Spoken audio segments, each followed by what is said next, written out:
માસમાં શિવજીની પૂજા વિશેષ થાય છે. તેથી ભગવાનને પણ શ્રાવણ માસમાં આવવાની ઈચ્છા થઈ. વસ્તુતઃ વિષ્ણુ કે શિવ એમાં તત્વતા ભેદ નથી. એકમેવ દ્વિધા ભૂતા લોકે ચરતિ નિત્યશ. એક જ શક્તિ જુદા જુદા રૂપ અને જુદા જુદા નામથી પ્રગટ થાય છે. શિવશ્ચ હૃદયં વિષ્ણુ, શિવનું હૃદય વિષ્ણુ છે.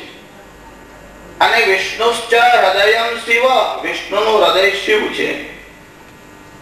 એટલે શિવની નિંદા કરે તો વિષ્ણુની છાતીમાં લાત મારવા જેવું પાપ છે, અને વિષ્ણુની નિંદા કરો તો શિવની છાતીમાં લાત મારવા જેવું પાપ છે. એટલે ભગવાને જ્યારે આવવાનો વિચાર કર્યો ત્યારે પરમ પવિત્ર શ્રાવણ માસમાં આવ્યા. જ્યારે ભગવાનનું પ્રાગટ્ય થયું ત્યારે ઐતિહાસિક કાળ કેવો હતો એ લગભગ બધાને ખબર છે. મહાભારત અને ભાગવતમાં તેની બહુ વિસ્તારથી ચર્ચા છે. હરિવંશ પુરાણ કે જેને ઉત્તર મહાભારત કહેવાય છે, એમાં ભગવાનનું ઐતિહાસિક ચરિત્ર છે. પણ ભાગવતજીમાં ભગવાનનું જે ચરિત્ર છે તેની વિશેષતા એટલા માટે છે કે તે સમાધિ ભાષાનો ગ્રંથ છે. વેદ વ્યાસે આટલા બધા ગ્રંથોની રચના કરી, વ્યાસ સ્મૃતિ લખી, મહાભારત રૂપ ઇતિહાસ લખ્યો, બ્રહ્મસૂત્રની રચના કરી. પણ વેદ વ્યાસને વિષાદ હતો, જોઈએ તેવો સંતોષ ન થયો. સાધારણ માણસ અને ઋષિ બેમાં ભેદ એવો છે, ઋષિ એવું વિચારે છે મેં સમાજને શું આપ્યું, સાધારણ માણસ એવું વિચારે છે સમાજે મને શું આપ્યું. આટલું બધું વાંગ્મય વેદવ્યાસે આપ્યું, પણ વેદવ્યાસને સંતોષ નથી. દેવર્ષિ નારદ મળ્યા અને કહ્યું તમે ભગવાનના સુંદર જે રસ સ્વરૂપ છે એનું વર્ણન કરો. આમ તો સાહિત્યમાં 9 રસ છે અને પ્રેમ અથવા ભક્તિ એ 10મો રસ છે. રસો વૈ સહ, ભગવાન રસરૂપ છે એનું વર્ણન કરો. વ્યાસજીને વિષાદ થયો, તેથી ભાગવતની ભેટ મળી. આ ભાગવત એવો અનમોલ અને અદ્ભુત ગ્રંથ રત્ન છે કે સુખદેવજી જેવા પરમહંસને પણ ભાગવત સાંભળવાની ઈચ્છા થઈ. સુખદેવજી તો અદ્વૈત વેદાંતના આચાર્ય છે, કેમ કે દ્વાપર યુગમાં ભગવાન વેદવ્યાસ અને સુખદેવજી એમને અદ્વૈતની પરંપરા ચલાવી છે. જેને સંસારની કોઈ વસ્તુમાં, કોઈ વ્યક્તિમાં, અરે ઘરમાં પણ રસ નથી, સુખદેવજી એક વૃક્ષ નીચે પણ વધારે સમય બેસતા નહીં. એવા સુખદેવજીને પણ ભાગવત સાંભળવાની ઈચ્છા થઈ. એમાં ઘણી બધી સ્તુતિ છે. કુંતાની સ્તુતિ છે, ભીષ્મની સ્તુતિ છે. આગળ ઘણા બધા ગીત પણ છે, જેમ કે ભ્રમર ગીત છે, વેણુ ગીત છે, પુરરી ગીત છે, ગોપી ગીત છે. પણ એમાં પ્રથમ સ્કંદમાં ભીષ્મની સ્તુતિ છે. જો ભીષ્મના વિષયમાં પરિચય આપવાનું કામ બહુ કઠિન છે. મહાભારતમાંથી શ્રી કૃષ્ણ અને ભીષ્મ આમને ઉપાડી લો તો મહાભારતમાં કઈ રહે જ નહીં. ભીષ્મ નૈષ્ઠિક બ્રહ્મચારી છે. ભીષ્મનું સામર્થ્ય એટલું બધું છે, ગીતાકારે જ્યારે યુદ્ધનો આરંભ થયો ત્યારે એમાં ભીષ્મનો ઉલ્લેખ કર્યો. સિંહનાદં વિનદ્યૌચૈ શંખં દદ્મૌ પ્રતાપવાન. ભવાન ભીષ્મશ્ચ, એમાં ભીષ્મે શંખનાદ કર્યો.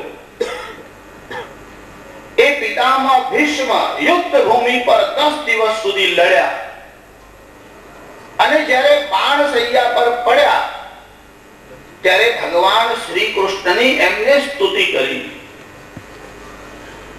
આપણે ત્યાં બિલ્વ મંગલ નામના એક મહાન ઋષિ થયા, સંત થયા. તે કલિયુગમાં થયા છે, હમણાંની વાત છે. એમને ભગવાન શ્રી કૃષ્ણનું એક સુંદર સ્તોત્ર લખ્યું છે, જે તમે બધા બોલો છો, ગોવિંદ દામોદર સ્તોત્ર. એમાં બિલ્વ મંગલ એવું લખે છે કે સુખાવસાને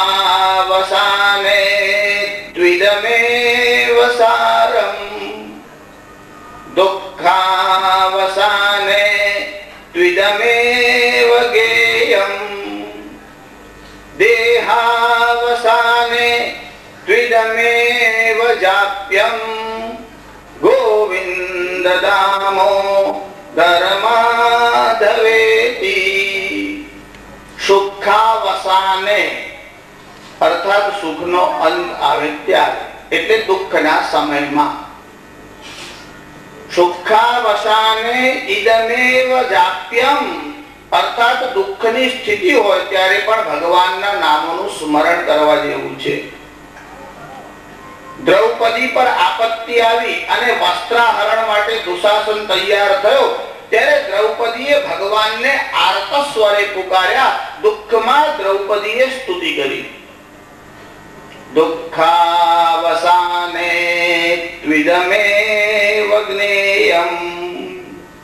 અને દુઃખનું અવસાન થાય એટલે સુખનો સમય હોય ત્યારે કુંતા માતાએ ભગવાનની સ્તુતિ કરી. દુઃખમાં દ્રૌપદીએ, સુખમાં કુંતા માતાએ. જ્યારે પાંડવોનો રાજ્યાભિષેક થયો અને 3 અશ્વમેધ યજ્ઞ કર્યા પછી ભગવાન જવા લાગ્યા ત્યારે કુંતાએ ભગવાનને રોક્યા છે. સુખના સમયમાં કુંતાએ સ્તુતિ કરી. દેહાવસાને ઇદમેવ જાપ્યમ. અને દેહ છોડતી વખતે પિતામહ ભીષ્મે સ્તુતિ કરી. દુઃખમાં દ્રૌપદીએ, સુખમાં કુંતાએ અને દેહ છોડતી સમયે ભીષ્મ પિતામહે ભગવાનની સ્તુતિ કરી. જ્યારે ભીષ્મ પિતામહ સરસૈયા પર સૂતા હતા તે વિનસન નામનું ક્ષેત્ર સરસ્વતીના કિનારા ઉપર છે. કુરુક્ષેત્રમાં બાણગંગાની પાસે જ્યાં પિતામહ ભીષ્મ બાણશૈયા ઉપર સૂતા હતા ત્યારે પિતામહ ભીષ્મને મળવાને માટે બધા ઋષિઓ ત્યાં આવ્યા છે. પર્વતો નારદો ધૌમ્ય ભગવાન બાદરાયણ. પર્વત નામના બહુ પ્રાચીન ઋષિ છે. એ દેવર્ષિ નારદની જોડે ઘણી વાર આવ્યા છે. એ પર્વત નામના ઋષિ આવ્યા, દેવર્ષિ નારદ આવ્યા, ધૌમ્ય નામના પાંડવોના પુરોહિત હતા એ પણ ત્યાં આવ્યા. પર્વતો નારદો ધૌમ્ય ભગવાન બાદરાયણ. સાક્ષાત વેદવ્યાસ ત્યાં આવ્યા. અરે રેણુકા સુત એટલે પરશુરામજી પણ પોતાના શિષ્યો સાથે ત્યાં આવ્યા. એટલા બધા ઋષિઓ ત્યાં આવ્યા. પિતામહ ભીષ્મને ભગવાન શ્રી કૃષ્ણે વચન આપ્યું હતું. આગળ એક એવો પ્રસંગ બન્યો હતો કે જ્યારે ભગવાનનું ધ્યાન ભીષ્મ પિતામહ ધરતા હતા, શ્રી કૃષ્ણ દ્રૌપદીને લઈને ત્યાં ગયા. બધી કથા કહેતો નથી, પણ ભીષ્મ પિતામહે કહ્યું, પ્રભુ હમણાં તો હું તમારું ધ્યાન કરું છું, પણ અંતકાળે હું આપને યાદ કરું ત્યારે આપ અવશ્ય આવજો. અને ભગવાન શ્રી કૃષ્ણે પિતામહ ભીષ્મને વચન આપ્યું, હું અંતકાળમાં ચોક્કસ આવીશ. જન્મનો સમય તો સાધારણ માણસ અને મહાપુરુષોનો લગભગ સરખો હોય છે. કોઈ ઘટનાઓમાં એવું બને કે તમને કોઈ વિશેષ લક્ષણો દેખાય. મહાપુરુષોનો જન્મ સાધારણ માણસ જેવો દેખાય છે, પણ મહાપુરુષોનું મરણ મંગળમય છે. એટલે ભીષ્મ પિતામહ જે શરીર છોડે છે, એક તો ભીષ્મ પિતામહને ઈચ્છા મૃત્યુનું વરદાન છે. જ્યારે એ ઈચ્છે ત્યારે શરીર છોડી શકે. પણ ઉત્તરાયણનો સમય બાકી હતો એટલે પિતામહ ભીષ્મ ઉત્તરાયણની રાહ જોતા હતા. વસ્તુતઃ પિતામહ ભીષ્મને ઉત્તરાયણની રાહ જોવાની જરૂર જ નથી. જેને પરમ વસ્તુનું જ્ઞાન હોય એને માટે આખી ભૂમિ તીર્થ છે. સંપૂર્ણમ જગદેવ નંદનવનમ સર્વેપી કલ્પદ્રુમઃ. જે માણસને સર્વત્ર પરમાત્મા છે એવી અનુભૂતિ થાય છે એને આખું જગત નંદનવન છે. સર્વેપી કલ્પદ્રુમઃ. એને માટે પ્રત્યેક વૃક્ષ કલ્પવૃક્ષ છે. ગંગમ વારિ સમસ્ત વારિ નિવહા. એને માટે દરેક નદી દરેક જળ એ ગંગા જળ છે. પિતામહ ભીષ્મ એમના જ્ઞાનના વિષયમાં આપણે કહેવાની આવશ્યકતા નથી. જ્યારે પિતામહ ભીષ્મ સરસૈયા પર સૂતા અને યુધિષ્ઠિરને મોહ થયો, યુધિષ્ઠિરને વિષાદ થયો. જો યુદ્ધના આરંભમાં અર્જુનને વિષાદ થયો અને યુદ્ધ સમાપ્ત થયું અને આટલા બધા લોકોની હિંસા થઈ પછી યુધિષ્ઠિરને વિષાદ થયો, ત્યારે ભગવાન શ્રી કૃષ્ણે કહ્યું કે પિતામહ ભીષ્મના ચરણોમાં બેસી અને તારે જે શીખવું હોય તે શીખી લે. યસ્ય નિશ્વસિતમ વેદા. જેના શ્વાસોશ્વાસમાંથી વેદ પ્રગટ થાય એ શ્રી કૃષ્ણ યુધિષ્ઠિરને જ્ઞાન ન આપી શકતે. જેને અર્જુનને ભગવદ ગીતાનું જ્ઞાન આપ્યું તે યુધિષ્ઠિરનો મોહ દૂર ન કરી શકત. પણ પિતામહ ભીષ્મનો પરિચય તેમને આપ્યો છે કે જેમ સૂર્ય અસ્ત થયા પછી અંધકાર ફેરાય છે, યુધિષ્ઠિર આ દાદાના શરીર છોડ્યા પછી કોની પાસે જ્ઞાન શીખશો? અને તેથી યુધિષ્ઠિર ભીષ્મના ચરણોમાં બેઠા અને દાન ધર્માન રાજ ધર્માન, દાન ધર્મ, રાજ ધર્મ, મોક્ષ ધર્મ, આ બધા જ ધર્મ પિતામહ ભીષ્મ પાસેથી યુધિષ્ઠિર શીખ્યા છે. તમે જે ચાણક્યની અર્થનીતિ વાંચો છો એમાં જે અર્થશાસ્ત્ર છે એટલે કેવળ ધન સંબંધી વિચાર એવું નહીં, એમાં કેવળ ઇકોનોમિક્સ નહીં, એમાં પોલિટિક્સ બંનેનો વિચાર છે. અર્થ એટલે ધન અને રાજ્ય. હવે હમણાં આ વિષયમાં વિસ્તારથી જતો નથી, પણ ચાણક્ય પણ જેનો આદરપૂર્વક ઉલ્લેખ કર્યો છે તે પિતામહ ભીષ્મ છે. આ બધા જ ધર્મ યુધિષ્ઠિરને બતાવ્યા પછી યુધિષ્ઠિર એવું કે છે, પિતામહ તમે મને દાન ધર્મ શીખવાડ્યો, તમે મને રાજ ધર્મ શીખવાડ્યો, તમે એટલા બધા વિષયનું જ્ઞાન ધરાવો છો, મારે તો પરમ ધર્મ શું છે તે જાણવો છે. એ પણ કઈ બાકી ના રહી જાય. અશેષેન શ્રુત્વા ધર્મમ વિજાનીયા. ધર્મને વાંચીને જાણી ન શકાય.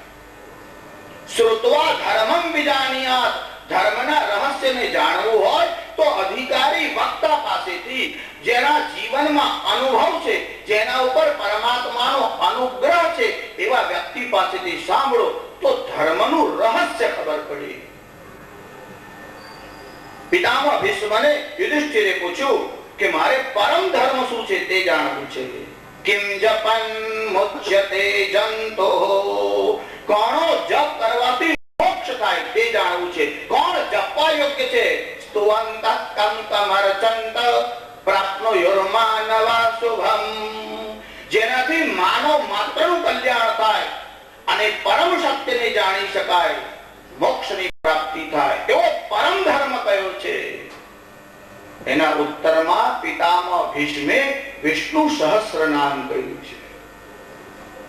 તમારે વિષ્ણુ યાદ કરાવવાની ઈચ્છા થાય, સત્યનારાયણની કથા કરવી હોય તો પણ 500,000 રૂપિયાનો ખર્ચ કરવો પડે.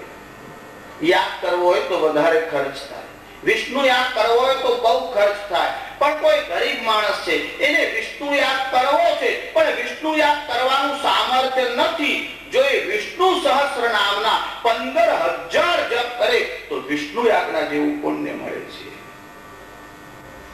ભગવાન આદ્ય શંકરાચાર્ય સૌથી પહેલા જેના ઉપર કલમ ચલાવી તે વિષ્ણુ સહસ્ર નામ છે. ભીષ્મ પિતામહ જે શ્રી કૃષ્ણની સ્તુતિ કરે છે એમને જ યુધિષ્ઠિરને વિષ્ણુ સહસ્ર નામ કહ્યું છે. હવે સરસૈયા પર સૂતા છે. 58 રાત્રિ વ્યતીત થઈ છે.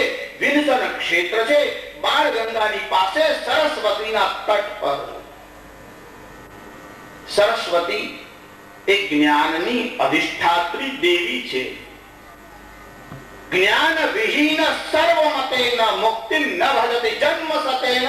જ્ઞાન વગર મુક્તિ મળે નહીં. અને સંપૂર્ણ વેદોનો સાર જેના જીવન અને આચરણમાં છે એવા નૈષ્ઠિક બ્રહ્મચારી પિતામહ ભીષ્મ એ ભક્તિના માર્ગથી ગયા અને શરણાગતિ સ્વીકારી. સાધારણતયા લોકોમાં એવી એક ભ્રાંતિ પ્રવર્તે છે કે અબુદ્ધ લોકોના માટે ભક્તિ માર્ગ છે. પિતામહ ભીષ્મ જેનું જ્ઞાન પુસ્તકમાં નહીં મસ્તકમાં છે, જેનું જ્ઞાન કેવળ બુદ્ધિમાં નહીં આચરણમાં છે, જેને દર્શન આપવાને માટે સાક્ષાત ભગવાન શ્રી કૃષ્ણ સામે આવીને ઉભા રહ્યા તે પિતામહ ભીષ્મ છે. દર્શન તો જવા દો, અંતકાળે ભગવાનનું સ્મરણ થતું નથી. કોટી કોટી મુનિ જતન કરાહી અંત રામ કહી આવત નાહી. અંતકાળમાં રામ નીકળી શકતું નથી. તેને બદલે જેને શરીર છોડવાના સમયે ભગવાન શ્રી કૃષ્ણ આવ્યા છે, બધા ઋષિ ત્યાં આગળ ઉભા છે, પાંડવો ઉભા છે, યુધિષ્ઠિરને લઈને શ્રી કૃષ્ણ ત્યાં આવ્યા છે. જો પિતામહ ભીષ્મ સ્તુતિ કરે છે એના પહેલા તમને થોડી ભૂમિકા કહું છું કે આ પિતામહ ભીષ્મ કેવા છે. જ્યારે પાંડવોનો રાજ્યાભિષેક થયો, શ્રી કૃષ્ણ દ્વારકા જવા તૈયાર થયા, રથમાં બેઠા છે અને કુંતા માતા આવીને ઉભા રહ્યા. કહ્યું કે અમારા સુખના દિવસ આવ્યા ત્યારે તમે છોડીને જાઓ છો. મારી એવી ઈચ્છા છે તમે પાછા આવો. તમારો કોઈના પર બહુ સ્નેહ હોય, ટ્રેનની ટિકિટ આવી ગઈ હોય, ડબ્બામાં બેસી ગયા હોય, ટ્રેન ઉપડવાની તૈયારી હોય અને તમે આગ્રહ કરીને એના ગજોમાંથી ટિકિટ કાઢીને ફાડી નાખો. અઠવાડિયા પછી જજો. જોકે મહેમાન જોઈને આગ્રહ કરવો, હા, નહીતર પછી એમ થાય ટિકિટ ફાડવામાં ઉતાવળ કરી એવું લાગે મનમાં. પણ શ્રી કૃષ્ણને આગ્રહ કર્યો. શ્રી કૃષ્ણ કુંતાના મહેલમાં આવ્યા. શ્રી કૃષ્ણ આવ્યા એટલે અર્જુને કીધું, માં શ્રી કૃષ્ણ કેમ આવ્યા તને ખબર છે? મારા પરમ સખા છે. આપણે કહીએ આ અમારા ખાસ માણસ છે. ખાસ ને ઉલટાવો તો શું થાય? સખા એ સંસ્કૃત શબ્દનો ઉલટો વિપરીત શબ્દ છે. અર્જુને કીધું એ તો મારા મિત્ર છે, એમને મારી પાસે આવવાની ઈચ્છા હતી, ખાલી આગ્રહ કરાવવા માટે તને વચ્ચે રાખી અને તે આગ્રહ કર્યો એટલે આયા. મારે માટે આવ્યા છે. ભગવાનને લઈને અંદર આવ્યા. દ્રૌપદી ત્યાં આવ્યા, સુભદ્રા ત્યાં આવ્યા. સુભદ્રાએ કીધું મારા ભાઈ છે ને, મારા પર બહુ સ્નેહ, મને ખાતરી જ હતી આજે તો નહીં જ જાય, પાછા આવશે. દ્રૌપદીએ કીધું તારા તો સગા ભાઈ છે, મારા તો વાલા ભાઈ છે. એક વાર શેરડી ખાતા હતા, એમના અંગૂઠામાં વાગ્યું, મેં મારી સાડીમાંથી વસ્ત્ર એના પર લપેટ્યું, 999 ચીર પૂર્યા, મારી રક્ષા કરી. મને એમ લાગે છે મારા પર અનુગ્રહ કરવા માટે આવ્યા છે. કુંતાને લાગે છે મારા માટે આવ્યા છે, અર્જુનને લાગે છે મારા માટે, સુભદ્રાને, દ્રૌપદીને, બધાને એવું લાગે છે. શ્રી કૃષ્ણે મનમાં વિચાર કર્યો હું મારા ભીષ્મને મળવા આવ્યો છું. ભગવાનને પણ જેને મળવાની ઈચ્છા થાય છે એવા પિતામહ ભીષ્મ છે. અને જ્યારે બધા ઋષિ અને પાંડવોથી ઘેરાઈને પિતામહ ભીષ્મ સરસૈયા પર સૂતા છે, એમનું માથું આમ લટકતું. જ્યારે તમે પુણ્ય કર્મ બહુ કરો ત્યારે ગર્વથી મસ્તક ઊંચું થાય છે. પિતામહ ભીષ્મનું માથું આમ નમ્યું, નૈષ્ઠિક બ્રહ્મચારી છે, પણ માથું આમ નીચે લટકતું હતું, કારણ શક્તિ કૌરવોના પક્ષે વાપરી. સરસૈયા પર સુતા સુતા કહ્યું મારું માથું આમ નીચે છે, મને ઉસીકાની જરૂર છે. દુર્યોધને સંકેત કર્યો, સેવકો દોડતા દોડતા ગયા, મોટા મોટા ગાદી તકિયાઓ જેવા લાવ્યા અને આમ ભીષ્મને આપવા જાય. ભીષ્મે કહ્યું સરસૈયા પર આવા તકિયાની આવશ્યકતા નથી. એમને અર્જુનના તરફ જોયું અને અર્જુનના તરફ જોતા જ અર્જુન રથને નજીક લાવ્યો, રથના ઉપર બેસી ગયો અને ત્યાંથી સરસંધાન કર્યું અને બાણથી જ આમ માથું એમનું આમ ઊંચું કર્યું અને બાણોનો તકિયો બનાવ્યો. પૂછી દાદા બીજી કોઈ સેવા? અને પિતામહ ભીષ્મે કહ્યું મારા ગળામાં શોષ પડે છે, મારે જળની ઈચ્છા છે. સેવકો જળ સુવર્ણના ઘડામાં લઈને આવ્યા. પિતામહ ભીષ્મે કહ્યું મારે ગંગાજળ જોઈએ છે. અર્જુન એ જ રથની બેઠક ઉપર બેઠો છાતીમાં તીર માર્યું અને ત્યાંથી બાણ ગંગા પ્રગટ થઈ. અર્જુનના બાણને કારણે જે ગંગા પ્રગટ થઈ તેનું નામ બાણ ગંગા છે. અને એની જે ધારા છે એ પિતામહ ભીષ્મના મુખમાં ગઈ. અર્જુનના હાથથી અંતિમ સમયે જળ પીવાની ઈચ્છા કરી. તમારો જેના પર બહુ સ્નેહ હોય એ તમને અંતકાળે યાદ આવે છે. અર્જુને જ્યારે ગંગા જળ પાયું, પિતામહ ભીષ્મને બહુ પ્રસન્નતા થઈ. પિતામહ ભીષ્મ જ્યારથી સરસૈયા પર સૂતા ત્યારથી એમની દૃષ્ટિ બધામાં એકને શોધતી હતી, તે દેવકી નંદન શ્રી કૃષ્ણ. અને જ્યારે શ્રી કૃષ્ણને આમ સામે ઉભેલા જોયા અને પિતામહ ભીષ્મ શ્રી કૃષ્ણને જોઈને બોલ્યા છે, ઇતિમતિ રૂપ કલ્પિતા વિતૃષ્ણા ભગવતી સાત્વત પુંગવે વિભોમ્ની સ્વસુખમુપગતે ક્વચિદ વિહર્તુમ પ્રકૃતિમુપેયુષિ યદ્ભવ પ્રવાહ. ઇતિમતિ રૂપ કલ્પિતા વિતૃષ્ણા ભગવતી સાત્વત પુંગવે વિભોમ્ની. પિતામહ ભીષ્મે સ્તુતિનો આરંભ કર્યો. જો એકાદશ 11 શ્લોકમાં પિતામહ ભીષ્મની સ્તુતિ છે. એમાં પ્રથમ શ્લોકમાં પિતામહ ભીષ્મ સમર્પણ કરે છે અને અંતિમ શ્લોકમાં આત્મસમર્પણ કરે છે. અને વચ્ચેના 9 શ્લોકમાં નવદા ભક્તિમાં જે રતિ છે તે દેખાડી છે. શરણાગતિ, નવદા ભક્તિ અને આત્મસમર્પણ 11 શ્લોકોમાં બહુ સુંદર પિતામહ ભીષ્મની સ્તુતિ છે. પિતામહ ભીષ્મે જ્યારે સ્તુતિનો આરંભ કર્યો અને ભગવાન સામે આવીને ઊભા, ત્યારે ભગવાન કેવા ઊભા હતા? ભગવાનના વસ્ત્ર કેવા હતા? કૃષ્ણે લસત પીત પટે ચતુર્ભુજે. કૃષ્ણે લસત શ્રી કૃષ્ણના શરીર ઉપર શોભાયમાન હતા. પીત પટે પીળું પીતાંબર ભગવાને ધારણ કર્યું હતું. ચતુર્ભુજે ભગવાન 4 ભુજાઓ લઈને ઉભા હતા. જો જ્યારે અર્જુનનો રથ હાંક્યો ત્યારે ભગવાન દ્વિભુજ 2 ભુજાવાળા હતા. એટલું જ નહીં, ભગવાનની પ્રતિજ્ઞા હતી શસ્ત્ર નહીં ઉપાડું. અને ભીષ્મને મારવા માટે દોડ્યા અને રથનું ચક્ર ઉપાડી લીધું ત્યારે દ્વિભુજ 2 ભુજાઓ વાળા હતા. પણ જ્યારે પિતામહ ભીષ્મ સરસૈયા પર સૂતા અને ભગવાન સામે ઉભા ત્યારે 4 ભુજાઓ વાળા હતા.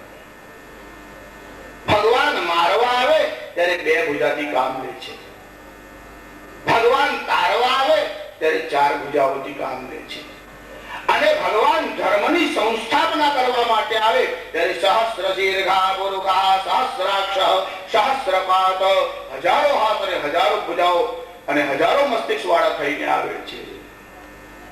પિતામહ ભીષ્મને મારવા આવ્યા ત્યારે 2 ભુજા હતી. હવે ભીષ્મને અંતિમ સમયે તારવા આવ્યા. ભગવાનનું ચતુર્ભુજ સ્વરૂપ છે, 4 ભુજાઓ વાળું સ્વરૂપ છે.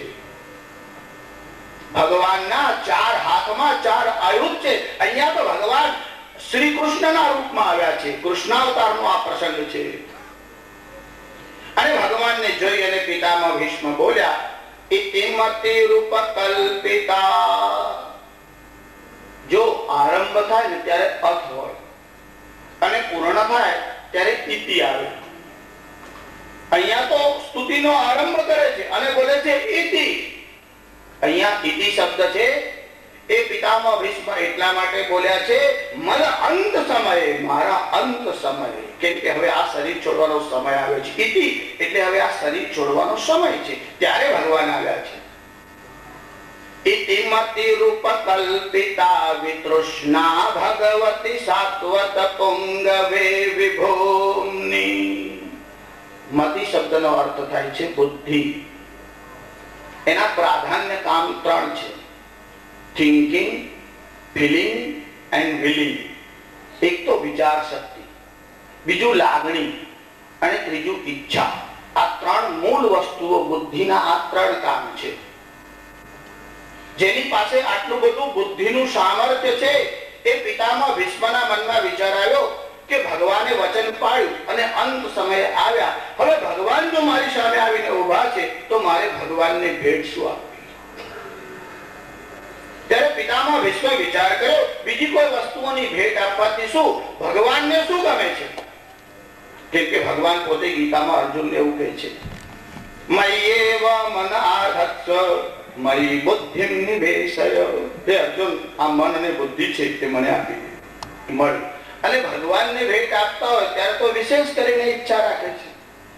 તો પિતામહ ભીષ્મ જ્યારે પોતાની બુદ્ધિ ભગવાનને સમર્પિત કરે છે ત્યારે એમને બદલામાં કોઈ ઈચ્છા હશે ખરી? એવી શંકા ન પડે એટલે આગલા શબ્દમાં પિતામહ બોલે છે, ઇતિમતિ રૂપ કલ્પિતા વિતૃષ્ણા ભગવતી સાત્વત પુંગવે. વિતૃષ્ણા, નિષ્કામા. પિતામહ ભીષ્મને કોઈ ઈચ્છા નથી, એ તો નિષ્કામ છે. કામના એટલે કેવળ શરીર સુખની ઈચ્છા નહીં, કોઈ પણ પ્રકારની ઈચ્છા, એનું નામ કામના છે. જગતમાં જેટલા જીવ છે એ બધાને જુદી જુદી કામના છે. જ્યાં સુધી ઈશ્વરનો અને સંતનો અનુગ્રહ ન થાય ત્યાં સુધી કામનાઓ ખલાસ થતી નથી. આપણે ત્યાં ઘણા બધા ભક્ત કવિ થયા. 400 વર્ષ પહેલા લગભગ દાદુ નામના એક સંત થયા. એમનો એક શિષ્ય હતો, એનું નામ હતું રજ્જબ. આ રજ્જબનું લગ્ન નક્કી થયું અને એનો વિવાહ થયો એટલે એનો વરઘોડો નીકળેલો. એટલે ઘોડા પર બેસીને એનો વરઘોડો આમ જતો હતો. બારાત જેને કહેવાય ને, વર યાત્રા ચાલતી હતી. અને વરરાજાને માથા પર પેલો તોરો પહેરાવી છે, તેઓ એને સાફો બાંધેલો હતો, એનામાં આમ કલગી ખોસેલી હતી. અને આ વરઘોડો આમ પસાર થયો ત્યાં દાદુ બાજુમાં બેઠા હતા અને ત્યાંથી આ વરઘોડો આમ પસાર થયો અને એમને રજ્જબને જોયો. એટલે દાદુ ત્યાં બેઠા બેઠા એવું બોલ્યા કે રજ્જબ તે ગજ્જબ કિયા, रज्जब ते गज्जब किया के सर पर बांधा मोर, आया था हरिभजन को और चला नरक की ठोर. તું તો મને એવું કહેતો તો મારે તો ભગવત ભજન સિવાય કશામાં રસ નથી અને હવે આ વિવાહ કરીને ગૃહસ્થાશ્રમ ઉભો કરવો છે કે આયા था हरिभजन को चला नरक की ठोर કે चला नरक की ओर. અને એને સાપો ત્યાગ નાખી દીધો. ઘોડા પરથી ઉતર્યો, દાદુના ચરણમાં બેસી ગયો. જે લોકો જોડે ભારતમાં આવ્યા તેને લાગ્યું આ ભાવાય કે ઢોલકી નાખી લાગે છે. પકડવા હમણાં રાજી હતો ને હવે એકદમ નાખી દઈને તૈયાર થયો છે. બધા ગયા સમજાવવા લાગ્યા, દાદુને પણ ધમકાવવા લાગ્યા, અરે તમે શું કર્યું, આ તો પરણવા તૈયાર થયો તો હવે તમારી પાસે આવીને બેસી ગયો છે. દાદુએ પણ રજ્જબને કીધું કે આ સાંભળીને તારા મનમાં કદાચ વૈરાગ્ય આવ્યો હોય પણ સંન્યાસ લઈ લે અને જો તારા હૃદયમાં નિષ્કામ ભાવના ન હશે તો પાપાચરણ થશે. એટલે હજુ તો જરા પણ સંસારનું સુખ ભોગવવાની ઈચ્છા હોય તો ફરી જા અને ઘોડા પર બેસી જા. ત્યારે રજ્જબે કીધું ના ના ના, રજ્જબ ઘર ગૃહિણી તજે પર ગૃહિણી ન સુહાય કે અહી તજ અપની કંચુકી કાકી પહેરે જા. અહી એટલે સર કે રજ્જબ ઘર ગૃહિણી તજે, જ્યારે મેં પત્નીનો ત્યાગ કર્યો છે, પર ગૃહિણી ન સુહાય તો પરસ્ત્રી તરફ મારું ચિત્ત જશે નહીં. અહિતજ અપની કંચુકી, સાપ પોતાની કાંચડી કાઢી નાખે પછી બીજા સાપે કાઢેલી કાંચડી થોડોક પહેરવા જાય, પોતાની કાંચડી નાખી દે છે તો બીજાની કાંચડી ક્યાં ધારણ કરશે? જ્યારે રજ્જબના મનમાં આવો નિષ્કામ ભાવ થયો ત્યારે દાદુએ સમર્થન આપ્યું છે. પિતામહ ભીષ્મ તો જન્મથી જ નૈષ્ઠિક બ્રહ્મચારી છે, એમને કોઈ કામના છે જ નહીં. ઇતિમતિ રૂપ કલ્પિતા વિતૃષ્ણા, વિતૃષ્ણા નિષ્કામા. શ્રીધર સ્વામી લખે છે વિતૃષ્ણા એટલે નિષ્કામા. આ પિતામહ ભીષ્મને કોઈ કામના નથી. કામનાની વાત જવા દો. પિતામહ ભીષ્મનું પ્રાતઃકાળે જે સ્મરણ કરે એને પણ કામ બાધા આપતો નથી, એવું પિતામહ ભીષ્મનું સામર્થ્ય છે. એટલે તો પ્રાતઃકાળે જે પ્રાતઃ સ્મરણ કરવામાં આવે છે એમાં 5 લોકોના નામ બોલાય છે. એ જે 5 લોકોના નામ બોલાય છે તેમાં સનત કુમાર દેવર્ષિ શુક ભીષ્મ પ્લવંગમા. સનત કુમાર એટલે સનકાદી કુમારો, સનત, સનંદન, સનાતન અને સનત કુમાર. સનત કુમાર દેવર્ષિ, દેવર્ષિ એટલે દેવર્ષિ નારદ. શુક એટલે શુકદેવજી. ભીષ્મ એટલે પિતામહ ભીષ્મ. અને પ્લવંગમાં એટલે હનુમાનજી, પ્રાતરેવ સ્મરે નિત્યમ, જે લોકો પ્રાતઃ કાળમાં ઉઠી અને આ 5 લોકોનું સ્મરણ કરે, કામ બાધા ન જાયતે, એને કામ બાધા આપતો નથી.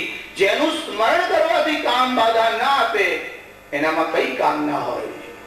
ઇતિમતે રૂપ કલ્પિતા વિતૃષ્ણા ભગવતી સાત્વત પુંગવે વિભૂમ્ની. જેને જગતના કોઈ જીવમાં કે પદાર્થમાં આસક્તિ નથી એવા પિતામહ ભીષ્મને શ્રી કૃષ્ણમાં તો આસક્તિ છે. એનું કારણ પિતામહ ભીષ્મ તત્વતઃ જાણી ગયા કે શ્રી કૃષ્ણ કોણ છે. એટલે કીધું વિભૂમ્ની, આ તો પૂર્ણ પુરુષોત્તમ છે. વળી કેવા છે? સ્વસુખમ ઉપગતે ક્વચિત વિહર્તુમ પ્રકૃતિ મુપેયુષી યદ ભવ પ્રવાહ. જે માણસ પૈસા વાળો હોય એ વાત કરે ચાલે ને તો પણ તમને કોઈક વાર ખબર પડી જાય કે આની કને માલ સારો હોય એવું લાગે છે. એનું કારણ બહુ ધન હોય ને એટલે તમે ગમે તેટલી કાળજી કરો પણ ખબર પડ્યા વગર રહે નહીં. જરાક કોઈક વાત છલકાય એવું બને. એના બોલવાથી બોલે ન તો આંખથી ખબર પડી, વર્તનથી ખબર પડી. એમ પિતામહ ભીષ્મ ગમે તે સ્તુતિ કરે પણ જ્ઞાન તો છલકાયા વગર રહેતું નથી. ભગવાનની સ્તુતિ કરે છે પણ એમનો જે મૂળ સ્વભાવ છે એ તો બહાર આવે જ છે. અને સ્તુતિ કરતા કરતા પણ કહે છે કે શ્રી કૃષ્ણ કેવા છે.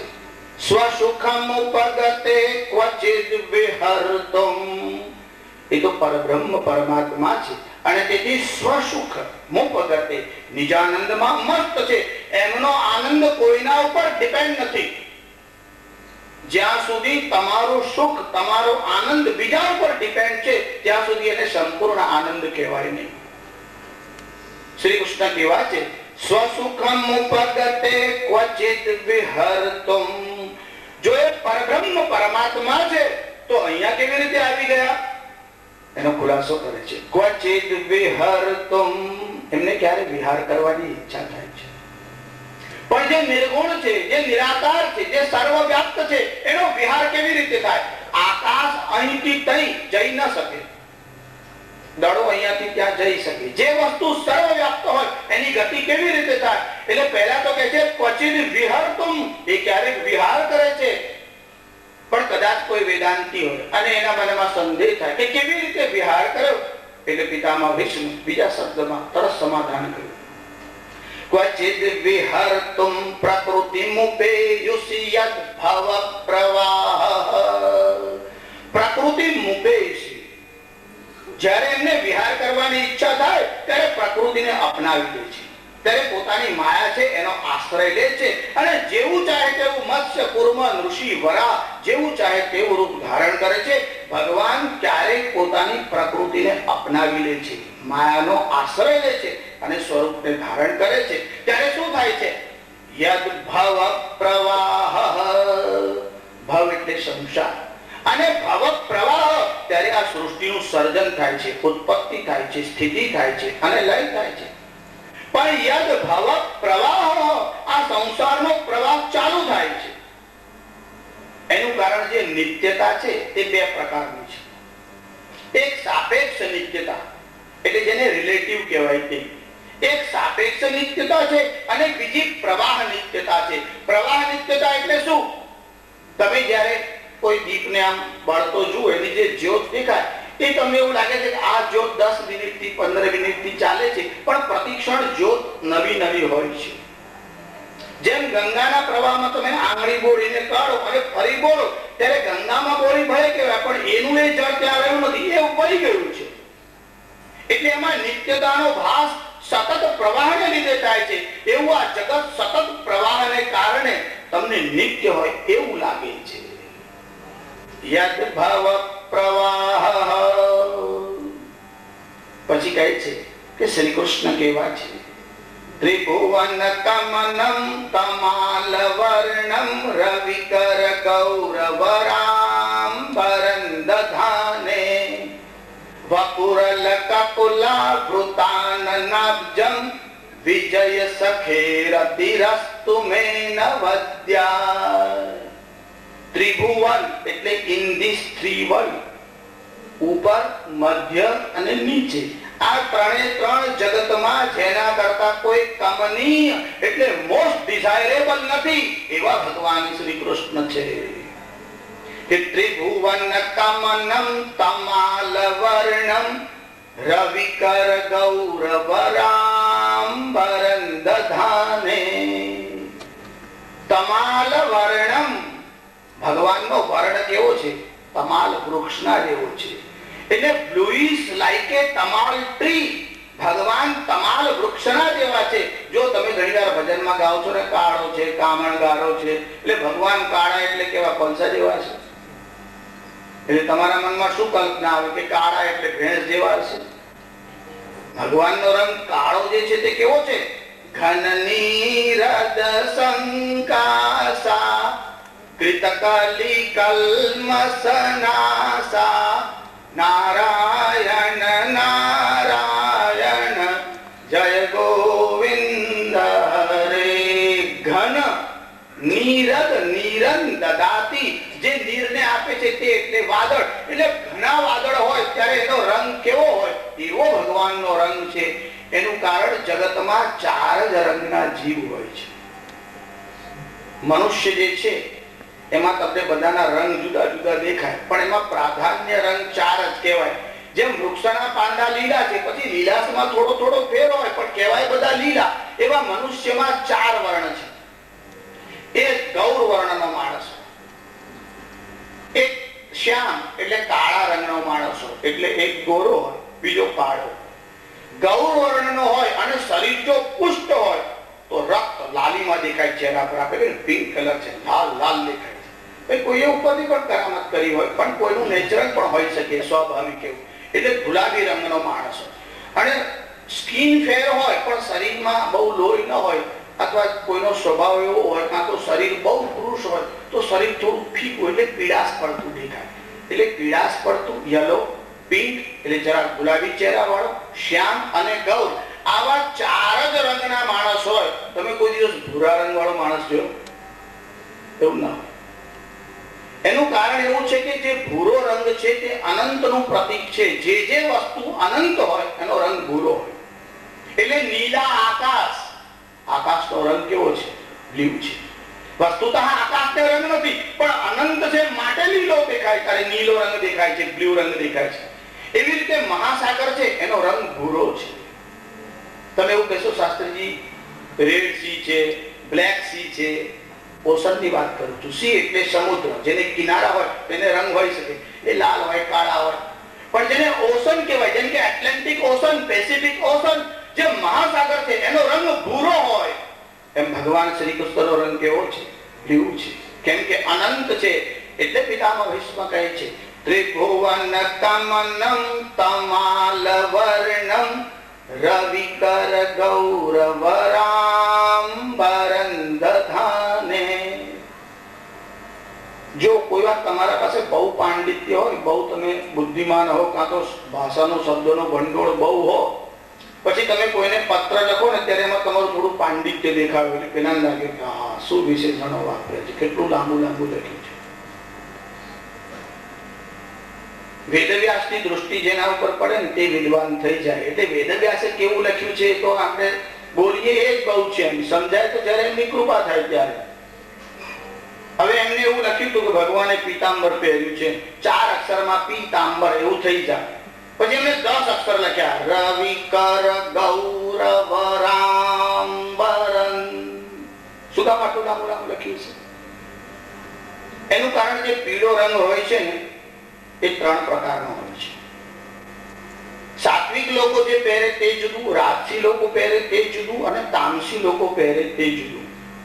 એટલે પીળા રંગમાં તમને કઈ ભેદ ન દેખાય, પણ એનો ભેદ કેવો છે? એક સુવર્ણ જેવું પીળું, એટલે સોના જેવું પીળું. એટલે જેને પોતાની સંપત્તિનો બહુ ગર્વ હોય એવો રાજસી માણસ જ્યારે પહેરે ત્યારે એને સુવર્ણની ઉપમા અપાય. પણ સૂર્ય જે છે ને તે પ્રકાશનો દ્યોતક છે, જ્ઞાનનો દ્યોતક છે. એટલે જ્યારે કોઈ જ્ઞાની માણસ પહેરે છે ત્યારે એની ઉપમા સૂર્ય કિરણ જેવું પીળું એવું કહેવાય. અને ભગવાન શ્રી કૃષ્ણ પહેર્યું છે એટલે પિતામહ એવું કહે છે કે રવિ કર, કર એટલે કિરણ. આમ તો કર્મ એક અર્થ હાથ થાય, પણ સૂર્યનો હાથ એટલે સૂર્યની કિરણ. ભગવાને જે વસ્ત્ર પહેર્યું છે તે કેવું છે? રવિ કર ગૌરવરાંબરં દધાને. વર શબ્દના 3 અર્થ થાય. વર એટલે શ્રેષ્ઠ. વર એટલે તમે સાંભળો છો ને, વરમ બ્રૂહી એટલે વરદાન માંગ્યું કે વરદાન આપ્યું એવું. બીજો અર્થ થાય છે વરદાન. ત્રીજો અર્થ તો તમને ખબર જ છે, તમે વરરાજા બન્યા હોય કે ન બન્યા હોય, બીજાની જાનમાં ગયા તો ખબર જ હોય. અહીંયા વર શબ્દ શ્રેષ્ઠનો વાચક છે. તમે જે વસ્ત્ર ધારણ કર્યું છે, રવિ કર ગૌરવરાંબરં દધાને, એનું કારણ એવું છે, જે વસ્ત્ર છે જેને વાસ કહેવામાં આવે છે, વાસસ એટલે વસ્ત્ર, જે આચ્છાદિત કરે છે, ઢાંકે છે.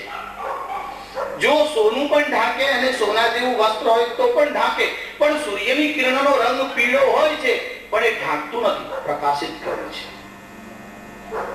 એવું કોઈ વસ્ત્ર જગતમાં નથી જે તમને ઢાંકી શકે. પણ કોઈ વાર માયાથી ઢંકાઈ ગયેલા હોય એવું લોકો બોલે છે. એ તો જેમ એવું લોકો કહે છે કે સૂર્ય વાદળામાં ઢંકાઈ ગયો, વસ્તુતઃ વાદળ સૂર્યને ઢાંકી શકતા નથી, તમારી આંખને ઢાંકે છે, તમને આચ્છાદિત કરે એવું સામર્થ્ય કોણામાં છે? રવિ કર ગૌરવરાંબરં દધાને વપુરલકકુલા વૃતાનનાબ્જમ. આનંદ એટલે મુખ, અબ્જ એટલે કમળ. તમારું જે મુખ કમળ છે એના પર તમારા ઘુંઘરૂ વાળ છે, એની લટ આમ બહાર ઉપર આવી ગયેલી છે. રવિ કર ગૌરવરાંબરં દધાને વપુરલ, અલક એટલે વાળ અને એનો સમુદાય એટલે સમૂહ. વપુરલકકુલા, અલકકુલા એટલે વાળનો સમુદાય. એ તમારા વપુ એટલે ચહેરા ઉપર આવ્યું છે. આગળ આનંદ શબ્દ છે, પણ વપુ એટલે શરીર. અહીંયા ભગવાનનું શરીર. જો સંસ્કૃતમાં શરીર માટે દેહ શબ્દ પણ છે અને શરીર શબ્દ પણ સંસ્કૃત ભાષામાં છે, પણ પિતામહ ભીષ્મ વપુ શબ્દ વાપરે છે. એનું કારણ એવું છે કે તમે ખાંડની ચાસણીમાંથી જો કોઈ કારેલું બનાવો તો એનો આકાર કારેલા જેવો કરાય, એનો રંગ કારેલા જેવો કરાય, પણ એનો ટેસ્ટ કારેલા જેવો ના આવે. એ તો ગળ્યું જ ગળ્યું હોય, કારણ કે બનેલું છે ખાંડમાંથી. એટલે કારેલા જેવો આકાર જોઈને તમારા મનમાં થાય કે કડવું હશે, એમ મનુષ્ય જેવો આકાર જોઈને એમાં મનુષ્યના ગુણધર્મ હશે એવી તમારા મનમાં ભ્રાંતિ થાય. પણ ભગવાનનું વપુ દેહ કેવો છે? વમ અમૃતમ. સુબોધીજીની માં વલ્લભાચાર્ય વ્યાખ્યા કરી ત્યારે એમને લખ્યું, કારણ કે વમ અમૃત બીજ છે. વમ અમૃતમ પોષણાતિ સર્વેભ્યઃ પ્રયચ્છતિ વપુ. વ એટલે અમૃત અને પુ એટલે પુષ્ણાતિ, સર્વને જે અમૃતથી સિંચતા રહેલા છે. ભગવાનનું જે શરીર છે એ અમૃતમય છે. અમૃત તો મરેલાને આપો તો જીવિત થાય. ભગવાનનો તો દેહ જ અમૃતમય છે. વપુરલકકુલા વૃતાનનાબ્જમ. તમારા વાળની લટ મુખ ઉપર આવી ગઈ છે. વિજય સખે રતિરસ્તુ મે નવદ્યા. વિજય સખે અર્જુનના ઘણા નામ છે. મહાભારતમાં એક ગોહરણ પર્વ છે, એમાં અર્જુનના 10 નામો આપ્યા, એમાં એક નામ આપ્યું છે વિજય. જો પિતામહ ભીષ્મ કોઈ બીજું નામ પણ લઈ શકતે, પણ એમને કીધું વિજય સખે. જો કહેવાનું કોના માટે છે? ભગવાનના માટે. પણ શું કહે છે? અર્જુનના મિત્ર. એમાં ભગવાનની સ્તુતિ તો છે, પણ અર્જુનનો પણ મહિમા છે. કારણ ભગવાનની ઓળખાણ એવી રીતે અપાય છે કે અર્જુનના મિત્ર છે, એમાં તો અર્જુનનું ગૌરવ બહુ મોટું છે. એટલે પિતામહ ભીષ્મ બોલ્યા છે કે વિજય સખે રતિરસ્તુ મે નવદ્યા. રતિ એટલે પ્રીતિ, રતિરસ્તુ એટલે એવા ભગવાનમાં મારો પ્રેમ થાય જે અર્જુનના સખા છે. પણ કેવો પ્રેમ થાય? રતિરસ્તુ મે નવદ્યા. અનવદ્યા, અવદ્ય અને અનઅવદ્ય. શ્રીધર સ્વામીએ અનવદ્ય શબ્દની વ્યાખ્યામાં લખ્યું કે ફલાભિકાંક્ષા રહિતમ, જેને ફળની આકાંક્ષા નથી એવી પ્રીતિ મારી વિજયના સખા એટલે અર્જુનના મિત્રમાં થાવ. કેમ વિજય સખા? ભગવાન તો જીવ માત્રના સખા છે. પછી અર્જુનના સખા શું કામ કીધું? એટલે વિજય સખાની વલ્લભાચાર્ય જ્યારે વ્યાખ્યા કરી ત્યારે સુબોધજીનીમાં વલ્લભાચાર્ય એવું લખે છે, વિશિષ્ટો જયો, જેને વિશિષ્ટ પ્રકારનો જય પ્રાપ્ત કર્યો છે, અંતઃકરણાદિજેતારઃ, જેને પોતાના અંતઃકરણ પર જય મેળવ્યો છે, એવા બધા વિજય, એવા બધા સાધકોના જે મિત્ર રૂપ છે. અરે ભગવાન તો આખા વિશ્વના મિત્ર છે. અમારે ત્યાં વિશ્વામિત્ર નામના એક ઋષિ થયા, વિશ્વસ્ય મિત્રમ, જે આખા વિશ્વની જોડે મૈત્રી ભાવ રાખે છે, બધાના હિત અને કલ્યાણની ઈચ્છા રાખે છે. પરમાત્મા સમસ્ત જીવોના સખા છે. પણ અર્જુન જેવું જેનું અંતઃકરણ સ્વચ્છ છે અને સમર્પિત થયેલું છે, એટલા માટે અર્જુનનું નામ રાખ્યું છે કે વિજય સખેરતિરસ્તુ મેન વદ્યા. એવા અર્જુનના મિત્રમાં અનવદ્યા, કોઈ પણ પ્રકારના ફળની ઈચ્છા વગર, રતિ એટલે મારો પ્રેમ તેમનામાં સ્થિર થાવ. યુધિતુરગરજો વિધુમ્ર વિશ્વ કચલુલિત શ્રમ વાર્યલંકૃતાસ્યે મમ નિશિત શરૈર વિભેદ્યમાન ત્વચિ વિલસત કવચેસ્તુ કૃષ્ણ આત્મા. યુધિ તુરગ રજો, ભગવાન યુદ્ધના મેદાનમાં ગયા અને રથ ચલાવ્યો. હવે જયારે રથ ચલાવે એટલે ઘોડા દોડે, અને ઘોડા દોડે ત્યારે શું થાય? યુધિ તુરગ રજો, તુરગ એટલે ઘોડો અને રજ એટલે રજ ઉડે છે.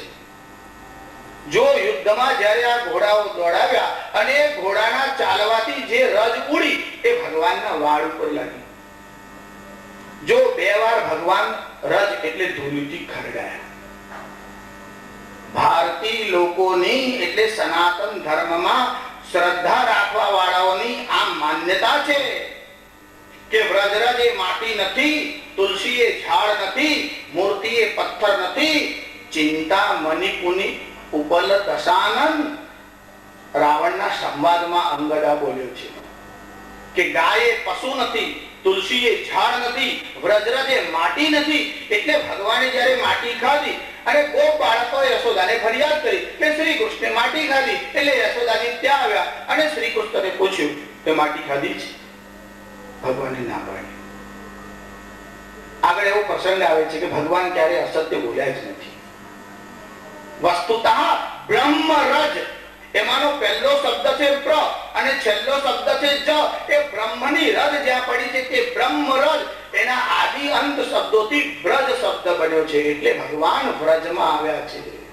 અને વ્રજની રજ એ માટી નથી કે બ્રહ્માદિ દેવતાઓ પણ જે રજના માટે તરસે છે, એ રજ આજે ગોકુળ અને વૃંદાવનમાં ગોપીઓને પ્રાપ્ત થઈ છે. એ પિતામાં ભીષ્મ એવું કહે છે, યુધિતુરગરજો વિધુમ્ર વિશ્વ. વિધુમ્ર વિશેષેણ, વિશેષ રીતે, ધૂષર એટલે ધૂલી ધૂષર. જો શ્રી કૃષ્ણનું જે સ્વરૂપ છે ને એ બે વાર ધૂળીથી ખરડાયું. ગૌ ચરાવવા ગયા ત્યારે ગાયોની ચરણ રજ ઉડી અને યુદ્ધમાં ગયા ત્યારે ઘોડાની ચરણ રજ ઉડી. જો ભગવાનનો રંગ શ્યામ અને એના ઉપર માટી લાગી, એ બંને રંગ ભેગા થયા એટલે ત્રીજો રંગ બન્યો અને તે રંગનું નામ છે પાંડુરંગ. સફેદ રંગ અને ધોળા રંગનું જે મિશ્રણ થાય એટલે વાદળાઓમાં કાળો રંગ હોય, પછી વચ્ચે થોડા સફેદ વાદળો દેખાય, એની જે છટા દેખાય છે એ પાંડુરંગ જેવી છે. અને એટલા માટે જ્યારે ભગવાનની સ્તુતિ કરી ત્યારે શંકરાચાર્ય એવું લખ્યું, એમને પાંડુરંગાષ્ટકમ લખ્યું. અને પાંડુરંગાષ્ટકમમાં ભગવાનનો રંગ પાંડુરંગ છે, માટે એમનું નામ પાંડુરંગ થયું છે. અહીંયા યુદ્ધના મેદાનમાં આવ્યા અને ઘોડાઓની ચરણરજ ઉડી અને એનાથી એમના વાળ જે હતા એ રાખોડી જેવા રંગના થયા. યુધિતુરગરજો વિધુમ્ર વિશ્વ કચલુલિત શ્રમ વાર્યલંકૃતાસ્યે. શ્રમ વાર્ય, શ્રમ વારી, વારી એટલે જળ. શ્રમ કરવાને કારણે ભગવાનને જરા પસીનો આવ્યો, કારણ કે રંગ નાખ્યો. શ્રમ વારી લંકૃતાસ્યે, શ્રમ વારી એટલે પસીનાના બિંદુથી, અલંકૃતાસ્યે જેનું મુખ શોભાયમાન થયું છે. જો ભગવાનને જરા પસીનો આવ્યો એનું કારણ ઘોડાની જે લગામ છે ને રાસ તે આમ પકડી અને હલાવી. ત્રણેય ભુવનનું સર્જન કરતા જેનો શ્વાસ ફાસ થતો નથી એને થાક લાગે ખરો? આખા બ્રહ્માંડની જે રચના કરે એને થાક લાગતો નથી અને ઘોડાની લગામ પકડી અને થાક લાગ્યો? ખરેખર એનું નામ એટલા માટે નટવર છે. નટ એટલે નાટક અને વર એટલે શ્રેષ્ઠ નાટક કરવામાં કુશળ નટ. બાકી તો બધા બહુ નટવર સિંહ છે પાકિસ્તાન વાળાની જોડે જોડે દોડે છે તે બધા સિંહ જુદા, આ નટવર જુદા. સિંહની વાત નથી. ભગવાનનું સ્વરૂપ એવું છે કે શ્રમને કારણે ભગવાનને પસીનો આવ્યો, એનાથી ભગવાનનું સ્વરૂપ બહુ સુંદર દેખાયું છે. યુધિતુર ગરજો વિધુમ્ર વિશ્વ કચ લુલિત. કચ એટલે વાળ અને લુલિત એટલે આમ વિખરાઈ ગયેલા છે, વિકીર્ણ થઈ ગયેલા છે. યુદ્ધમાં ભગવાનના વાળ છે તે આમ વિખરાઈ ગયેલા છે. હવે પિતામહ ભીષ્મ એવું કહે છે કે પ્રભુ તમારું સ્વરૂપ એવું સુંદર દેખાતું હતું અને હું તમારા ઉપર બાણોની વર્ષા કરતો હતો. મમ નિશિત સરૈર વિભિદ્યમાન, મેં તમારા કવચને ચીરી નાખ્યું. પિતામહ ભીષ્મ જ્યારે યુદ્ધમાં ગયા ત્યારે યોદ્ધાને છાજે, કેમ કે સેનાપતિ હતા, કમાન્ડર ઇન ચીફ, અને જે રથમાં બેઠા હતા અને કવચ ધારણ કરેલું હતું, પણ એ કવચ ભગવાન ત્યાં આગળ બેઠા હતા અને એમને કવચ ધારણ કર્યું હતું અને પિતામહ ભીષ્મે બાણ છોડ્યું અને ભગવાનનું કવચ ભેદી નાખ્યું. શ્રીધર સ્વામીની ટીકા ઉપર એક બીજી ટીકા થયેલી છે. એ બહુ સુંદર છે, કેમ કે શ્રીધર સ્વામીની ટીકા થોડી ગહન છે. એટલે એમાં એમને થોડો ખુલાસો કર્યો કે પિતામહ ભીષ્મ આવું કહે છે કે એમ તમે તો અચ્છેદ્ય અભેદ્ય છો ને, લો મેં તમને પણ ચીરી નાખ્યા. પિતામહ ભીષ્મનું આ ગૌરવ છે કે ભગવાનનું કવચ છે એ તો ચીરી નાખ્યું, પણ એના અંદર જે ચામડી હતી એ પણ ચીરી નાખી. એ ચીરી નાખી એવું નહીં, એમાંથી થોડું રક્ત એટલે લોહી બહાર. એટલે એક ટીકાકારે એવો અર્થ કર્યો કે એમાં ભગવાનનું કવચ છેદાયું એવું તો પિતામહ બોલતા જ નથી. એ તો એવું કહે છે કે મેં કવચને છેદી નાખ્યું. એટલે જ્યારે બીજા યોદ્ધાઓના કવચ છેદતા હતા ત્યારે ભગવાન મારવા માટે આવ્યા. પણ એક વિશ્વનાથ ચક્રવર્તીની ટીકા છે, એમને જરા શ્રૃંગારિક ભાવથી લખ્યું છે. વિશ્વનાથ ચક્રવર્તીએ એમાં એક શ્રૃંગારિક ભાવ બતાવ્યો છે. એવું કહે છે કે ભગવાન સાથેના જેમ ત્રણ સંબંધ છે, સખેવ સખ્યુ, કાં તો તમે મિત્ર સમજીને ચાલો, પિતેવ કાં તો પિતાને પુત્ર જેવો સંબંધ રાખો, અને પ્રિય પ્રિયાર હસી, પ્રિયા અને પ્રેમિકા, પ્રેમિકા અને પ્રેમી જેવો, મિત્ર અને મિત્ર જેવો, અને પિતા અને પુત્ર જેવો, ત્રણમાંથી કોઈ પણ એક સંબંધ ભગવાન સાથે સ્થાપી શકાય. હવે વિશ્વનાથ ચક્રવર્તી એવું કહે છે કે જો પિતામહ ભીષ્મે ભગવાન શ્રી કૃષ્ણના કવચ છેદ્યા અને ચામડી ચીરાઈને લોહી બહાર આવ્યું તો ભગવાનને ગુસ્સો કેમ ન આવ્યો? તો કહે છે કે જ્યારે કોઈ પ્રેમિકા કે પત્ની એના નખ એના પતિને વાગે ત્યારે એનો પતિ કેસ મૂકતો નથી, આનંદ માણે છે. એવું પિતામહ ભીષ્મ જ્યારે બાણ મારે છે ત્યારે ભગવાન પણ આનંદ લૂટે છે. અને ભગવાનને તો એટલો બધો આનંદ થયો, પિતામહ ભીષ્મ પાછું યાદ કરાવે છે કે મમ નિશિત શરીર વિભેદ્યમાને ત્વચિ વિલસત કવચેસ્તુ કૃષ્ણ આત્મા. જેનું કવચ ચિરાઈ ગયું અને જેની ચામડી ચિરાયા પછી રક્ત બહાર આવ્યું, એક તો પ્રસવેદના પણ અને રક્તના પણ જેના શરીર પર હતા, એવા ભગવાનને જોઈ અને મારા મનમાં એટલો બધો હર્ષ થયો. પણ ભગવાને પ્રતિજ્ઞા એવી કરી હતી કે હું નિશસ્ત્ર થઈ અને યુદ્ધ કર્યા વગર કેવળ અર્જુનનો રથ હાંકીશ. પણ પિતામહ ભીષ્મની તો એવી પ્રતિજ્ઞા હતી કે હું ભગવાનને શસ્ત્ર ઉપાડીશ. એટલે જ્યારે અર્જુનનો રથ ચલાવતા ચલાવતા ભગવાન આગળ આવતા હતા અને પિતામહ ભીષ્મે જોયું કે હવે જો હું સામે બરાબર વાર નહીં કરું તો આ રથ લઈને આગળ આવી જશે. એટલે પિતામહ ભીષ્મે એક સાથે એટલા બધા બાણ છોડ્યા, જેમ વરસાદ વરસે એમ બાણોની વૃષ્ટિ થઈ અને જે રથમાં અનંત કોટી બ્રહ્માંડના અધિનાયક બેઠા છે એ રથને બાણોથી આચ્છાદિત કરી નાખ્યો. આ ભીષ્મનું સામર્થ્ય કેવું છે! 21 વાર પૃથ્વીને નક્ષત્ર કરી એવા પરશુરામ પિતામહ ભીષ્મના ગુરુ હતા. પણ જ્યારે અંબિકાને અંબાલિકાને લઈને ભીષ્મ આવ્યા અને અંબાએ કહ્યું કે હું મનથી કાશી નરેશને વરી ચૂકી છું, એટલે ભીષ્મે અંબાને છોડી મૂકી. પણ એ જ અંબા પરશુરામના પાસે ગઈ અને એવું કહ્યું કે ભીષ્મે મારો સ્પર્શ કર્યો એટલે હું હવે બીજા કોઈ સાથે લગ્ન કરું નહીં. તમે ભીષ્મને એવું કહો કે મારી સાથે લગ્ન કરે. ભીષ્મે પોતાના પિતાની ઈચ્છા પૂરી કરવાને માટે નૈષ્ઠિક બ્રહ્મચાર્ય વ્રત પાળવાની પ્રતિજ્ઞા કરી હતી. એમનું નામ દેવવ્રત હતું, પણ ભીષણ પ્રતિજ્ઞા કરી એટલે એમનું નામ ભીષ્મ થયું. એ જ પરશુરામ પિતામહ ભીષ્મ પાસે આવ્યા અને કહ્યું આની સાથે લગ્ન કર. પિતામહ ભીષ્મે કીધું ગુરુદેવ મેં પ્રતિજ્ઞા લીધી છે, આની સાથે કેવી રીતે લગ્ન કર? પણ આ તો પરશુરામ હતા. કીધું લગ્ન કર નહીં તો યુદ્ધ કર. પિતામહ ભીષ્મે કીધું જો તમે આજ્ઞા આપતા હશો તો યુદ્ધ કરીશ, તમારી આજ્ઞા જોઈએ, કારણ તમે તો મને શસ્ત્ર વિદ્યા શીખવાડી છે. પરશુરામે શસ્ત્ર ભીષ્મને આપ્યા છે, દ્રોણને પણ આપ્યા છે. બંને યુદ્ધ માટે તૈયાર થયા. ભગવાનની સામે પિતામહ ભીષ્મ ધસીને ગયા અને અર્જુનના રથ પર બાણોની બૌછાર કરી. એ ભીષ્મ કેવા છે એના અનુસંધાનમાં તમને કહું છું કે 21 વાર પૃથ્વીને નક્ષત્ર કરવા વાળા પરશુરામ સામે ઉભા અને ભીષ્મે હાથમાં ધનુષ્ય લીધું અને બાણ છોડતી વખતે પહેલા ચરણમાં છોડી અને પ્રણામ કર્યા અને કીધું કે તમે શસ્ત્ર ઉપાડો, હું તમારી આજ્ઞા વગર શસ્ત્ર નહીં ઉપાડું. તમે ભૂમિ પર ઉભા છો, મારી પાસે રથ છે એટલે હું આપના માટે આ રથ મોકલાવું છું. અને પિતામહ ભીષ્મે પરશુરામના માટે રથ મોકલાવ્યો. ત્યારે પરશુરામે જે જવાબ આપ્યો તે સાંભળવા જેવો છે. પરશુરામે કીધું ભીષ્મ તું ક્ષત્રિય છે, તું સેનાપતિ છે, રથની જરૂર ક્ષત્રિયોને છે. રથો મે મેદિની ભીષ્મ.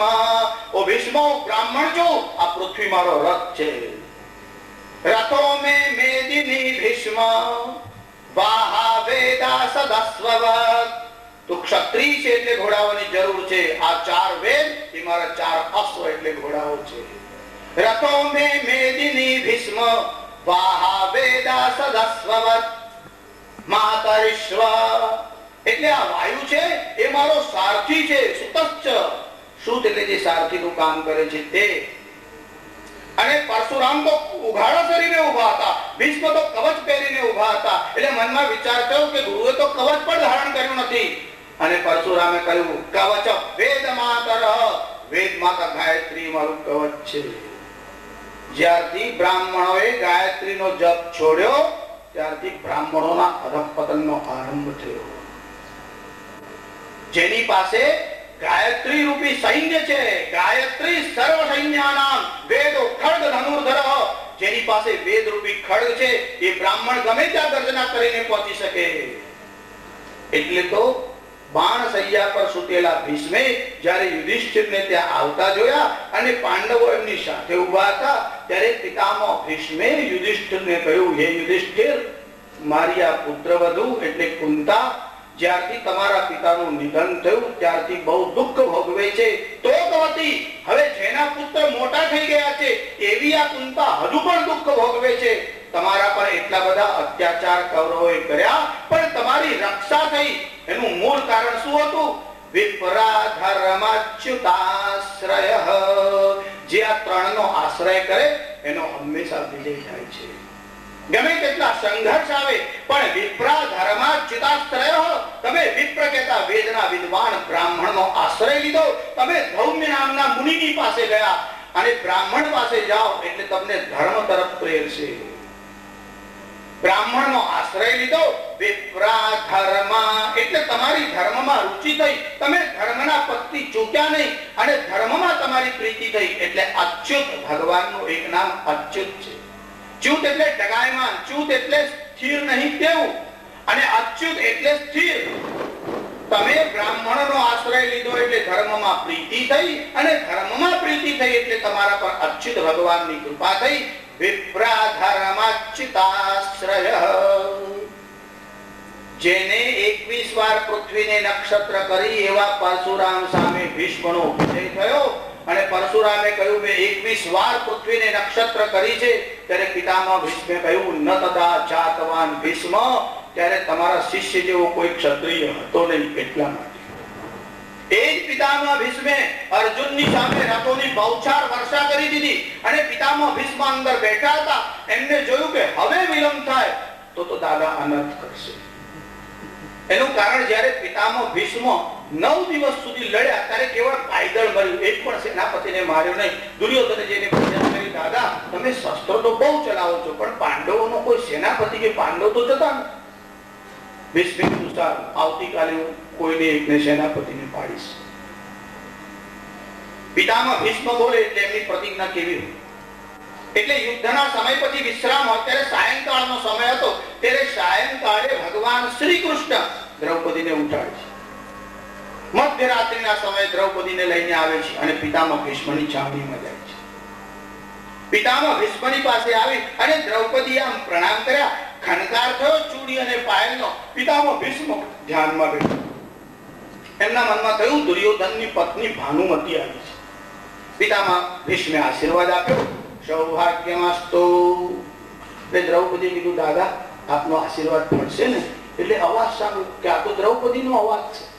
હવે મેં દુર્યોધનને વચન આપ્યું કે પાંડવોમાંથી કોઈને પાડીશ અને આને એવું વચન આશીર્વાદ આપે છે કે તું સૌભાગ્યવતી થઈશ. હવે પાંડવોને મરાય કેવી રીતે? અને દ્રૌપદીએ પૂછ્યું, દાદા તમારો આશીર્વાદ તો પડશે.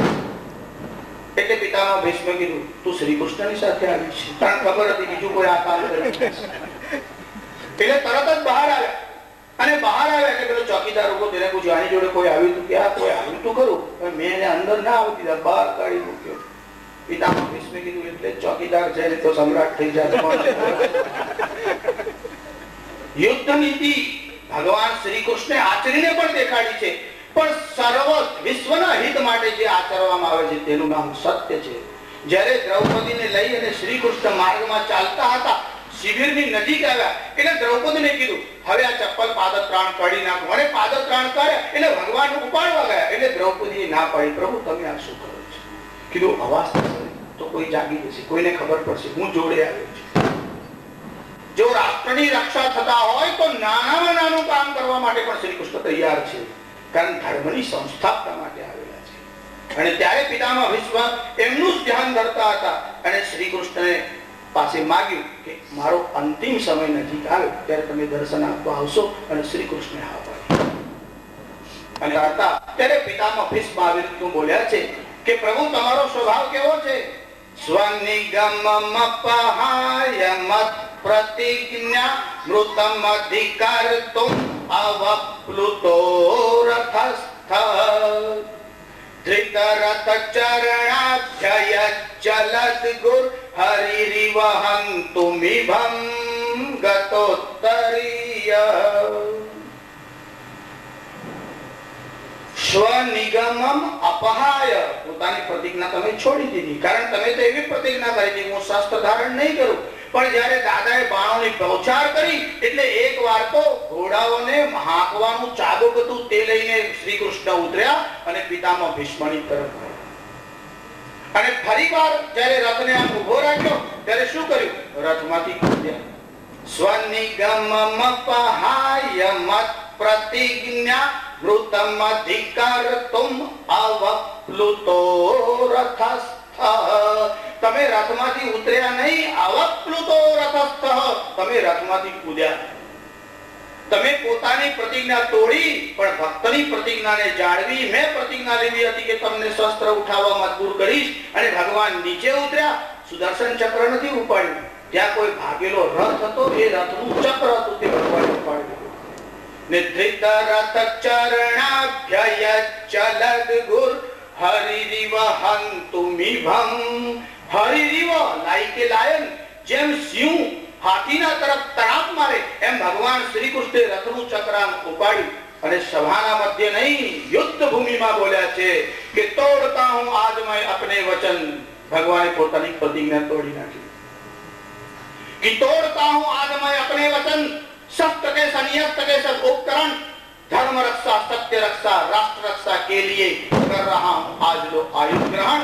ધર્મની રક્ષા માટે, સત્યની રક્ષા માટે અને રાષ્ટ્રની રક્ષા માટે હું આયુધ ગ્રહણ કરું છું. અને ભગવાને રથનું ચક્ર હાથમાં લઈને ફેરવ્યું અને આમ ભીષ્મના તરફ આમ ધસીને ગયા. ત્યારે અર્જુને ભગવાનના પગ પકડી લીધા. ત્યારે 9 ધનુષ્ય સુધી અર્જુન ઘસડાઈને ગયો. એટલે ભગવાનનો વેગ કેવો હશે એ તમે કલ્પી શકો છો કે ધૃતરથ ચરણાભ્યય ચલદ ગુ અને જ્યારે તમે ધસ્યા ત્યારે ચલદગુર પૃથ્વી ચલાયમાન થઈ ગઈ, પૃથ્વી કાંપવા ભૈયા ચલદ ગુર હરિ વહંતુ મિભમ ગતોત્તરીય. તમે જે ઉપવસ્ત્રામ નાખેલું હતું પણ તમે જે આવેશમાં દોડ્યા એમાં તમારું ઉપવસ્ત્રામ ખસી ગયું. કોઈ તમને મારવા માટે આવે ત્યારે એના કપડા કેવા છે એવું તમે જુઓ ખરા, યાદ પણ ન રહે. પણ પિતામહ ભીષ્મને બધું બરાબર યાદ છે. એનો મતલબ એ શ્રી કૃષ્ણના સ્વરૂપમાં એવા તન્મય થયા હતા. મારવા આવનારને કોઈ આવી રીતે જોઈ ન શકે, પણ પિતામહ ભીષ્મે બરાબર અવલોકન કર્યું કે ત્યારે તમારું વસ્ત્ર ખસી ગયું. અવપ્લુતો રથસ્થઃ ધૃતરથ ચરણાભ્યય ચલદ ગુર હરિરૈવ હંતુ વિભમ ગતોત્તરીય. શ્રી બાલકૃષ્ણ લાલ કી જય.